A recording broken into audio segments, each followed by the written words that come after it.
আসসালামু আলাইকুম, কেমন আছেন সবাই? আশা করি ভালো আছেন। আল্লাহর অশেষ রহমতে আমরাও ভালো আছি। প্রতিদিনের মতো নতুন একটি ব্লগ ভিডিও নিয়ে চলে আসলাম। এই তো সকালে নাস্তা রেডি করছি। তো নাস্তায় রুটি ভেজে নিচ্ছি আর রং চা বানাবো। এখানে কলিজার তরকারি, ওটা গরম করে নিচ্ছি। আর এই তো রং চার জন্য আদা, তেজপাতা, এলাচ, লং দিয়ে স্বাদ মতো একটু লবণ দিয়ে এখন রাইস কুকারে বসাই দিচ্ছি।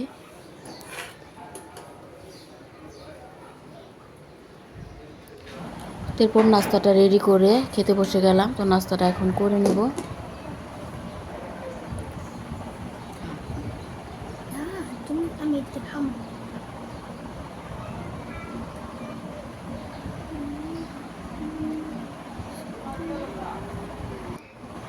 এরপরে রং চাটাও বানিয়ে নিয়ে ছেঁকে নিয়ে আসলাম, চাটাও খেয়ে নেব।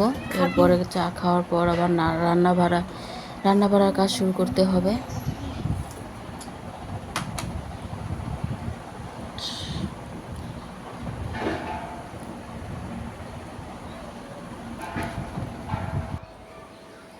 তো কতদিন ধরে যে গরম পড়েছে, রান্নাঘরে তো যেতেই ভয় লাগে। মানে এতটাই গরম, রান্নাঘরে তো ঢোকাই যায় না, এত রোদের তাপ। তো কি আর করার, কাজ তো করতেই হবে। তো এখনই তো আমি নিচে বসে বসে কলমি শাকটা বেছে নিচ্ছি। তো বেছে কেটে নিচ্ছি, আর ধনিয়া পাতাও বেছে কেটে নিলাম, কাঁচামরিচও কাটবো।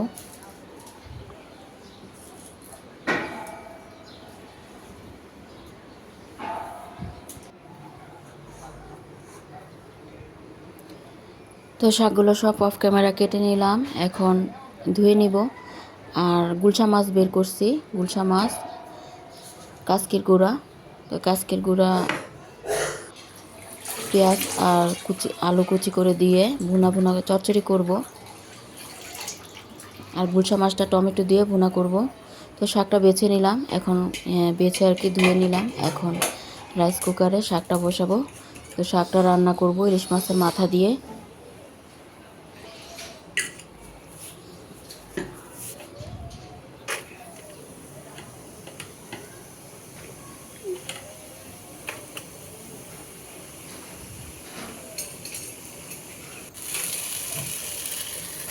তো এরপরে পেঁয়াজটা একটু নেড়ে চেড়ে আদা রসুনের বাটা দিয়ে দিলাম, স্বাদ মতো লবণ।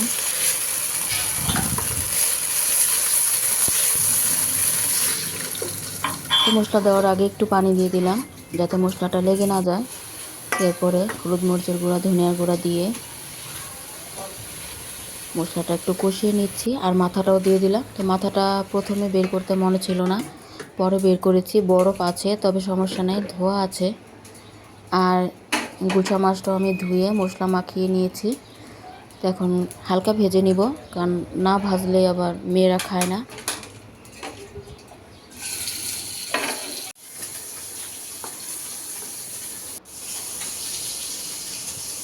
সেদিক দিয়ে আমি মশলাটা কষানোর পর মাথা দিয়ে দিয়েছিলাম, এরপর শাকটাও দিয়ে দিলাম।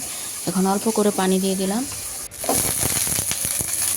আর মাছটা ভেজে উঠিয়ে রাখলাম। মাছটা রাইস কুকারে পেঁয়াজ দিয়ে ভুনা করব। আর চুলাতে এখন ইটা বসাচ্ছি কাসকি মাছটা। আর এদিক দিয়ে শাকটাও পানিটা প্রায় শুকিয়ে আসছে। এখন ধনিয়া পাতা দিয়ে দিলাম আর ভাজা জিরের গুঁড়ো। তো আলু কুচি করে নিয়েছিলাম, আলু কুচি আর পেঁয়াজটা একটু হালকা করে লাল করে ভেজে নিয়েছি তেলে। ভাজার পর এরপর আদা রসুনের বাটা, হলুদ মরিচের গুঁড়ো, ধনিয়ার গুঁড়ো আর টমেটো, গালানো টমেটো, ওটা দিয়ে নেড়ে চেড়ে কষিয়ে ঝোলের জন্য পানি দিয়ে দিয়েছি। আর এখন মাছ দিয়ে দিলাম। তো শাকটা হয়ে গেছে, নামিয়ে রাখলাম। এখন তরকারিটা বসাবো, গুলশা মাছটা।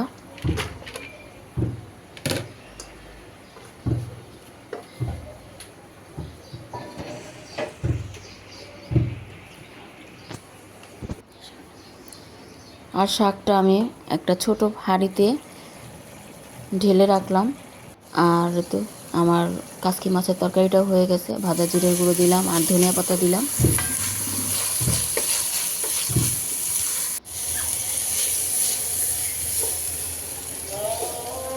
তো গুলশা মাছের তরকারিটাও আমি বসিয়ে দিচ্ছি। তো পেঁয়াজটা ভেজে নিয়ে মশলা দিয়ে দিয়েছি। টমেটো দিয়ে দিয়েছি। এখন মশলাটা একটু কষিয়ে নিয়ে পানি দিয়ে দিব ঝোলের জন্য। এই তো পানিটা দেওয়ার পর এখন ভেজে রাখা গুলশা মাছগুলো দিয়ে দিচ্ছি।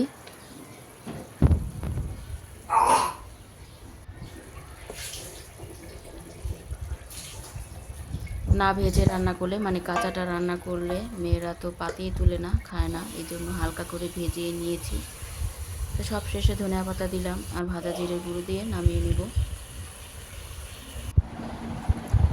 এরপরে ঘরের বাকি কাজ সেরে এরপর গোসল নামাজ শেষ করে এখন বিসমিল্লাহ বলে খাবারটা খেয়ে নিচ্ছি।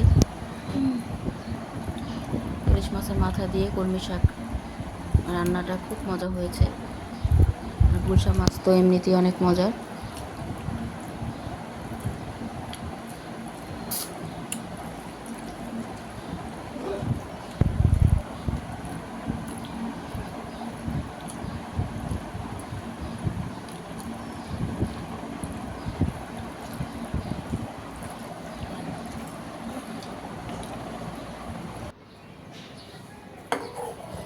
এরপরে সন্ধ্যার আগে আর কি, এখনও মাগরিবে আজান দেয়নি, আসরের পরে।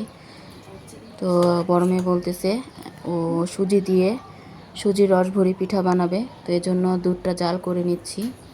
তো দুধটা আমি দারচিনি, এলাচ, লং, তেজপাতা দিয়ে চিনি দিয়ে জাল করে নিলাম। তো এখানে সুজিটা ডিম দিয়ে গুলিয়ে নেবে, ও আর কি বানাবে, এজন্য আমি ভিডিও করে দিচ্ছি। প্রথমে 2টা ডিম ভেঙে নিয়েছে, ডিমটা এখন চিনি দিয়ে ভালোভাবে ফেটিয়ে নেবে, এরপর সুজিটা দিয়ে দিবে।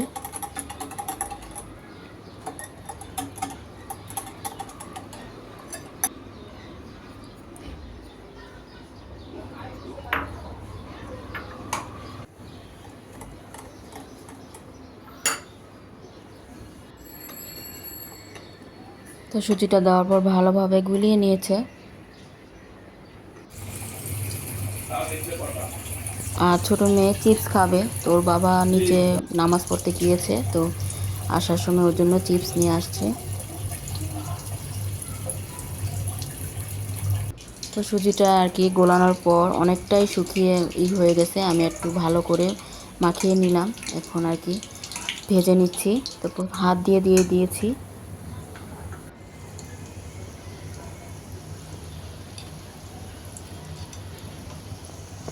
সুজিটা ফুলে আর কি অনেকটাই হয়ে গেছে, জমে গেছে।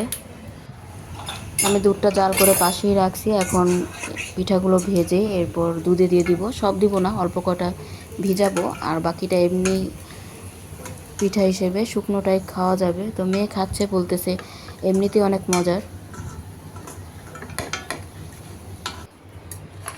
তো কয়টা এমনি খাবে আর কয়টা এই যে দুধে ভিজিয়ে নিচ্ছি।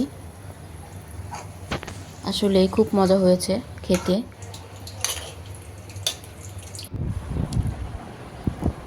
তো ওটা ভিজিয়ে রাখলাম, ভিজতে থাক, পরে খাবে। এখন এই যে কয়েকটা ভিজানো ছাড়া রাখছিলাম, তো ওটাই ওরা খেয়ে নিচ্ছে আর চা খেয়ে নিচ্ছে। এরপরে এটা ভিজানো হয়ে গেছে, আমি বাটিতে বেড়ে নিলাম। তো ঠান্ডা হওয়ার জন্য একটু ফ্রিজে রাখবো, এরপর খাবে।